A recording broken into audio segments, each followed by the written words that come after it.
Hello guys, good morning. Bagong umaga, bagong pag-asa. So magmumuni-muni muna si Inday.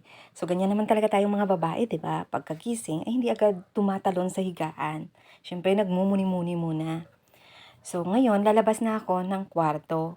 So makikita nyo yung room na ito, sobrang kalat. Pasensya na po, lalaki po yung kapatid ko. So ngayon paglabas ko ng kwarto, nakita ko yung nanay ko nakabihis na. Ay pupunta pala sila ng bayan kasama yung kapatid kong may anak. Magpapavaksin sila sa kanyang baby.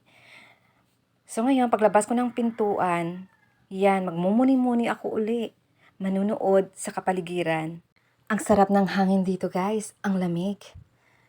Tapos napansin ko na maraming bulaklak ng Blue Ternate.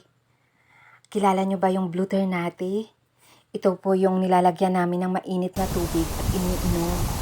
Yung iba naman ay nilalagay namin sa sinaing para magiging kulay asul yung aming sinaing or kanin.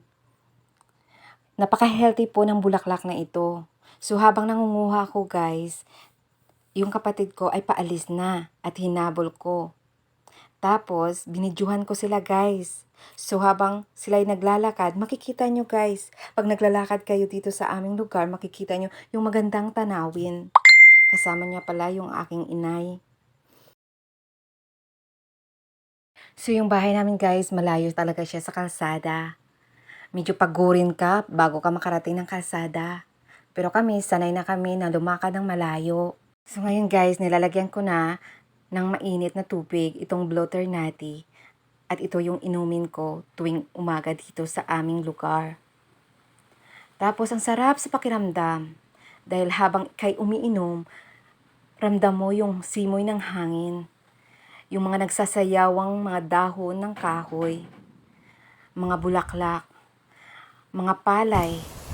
Kasi malakas ang hangin. Tapos, habang ikay umiinom, pinapanood mo yung magandang tanawin na sobrang ganda. Magandang ulap, magandang bundok, mga palayan. How sweet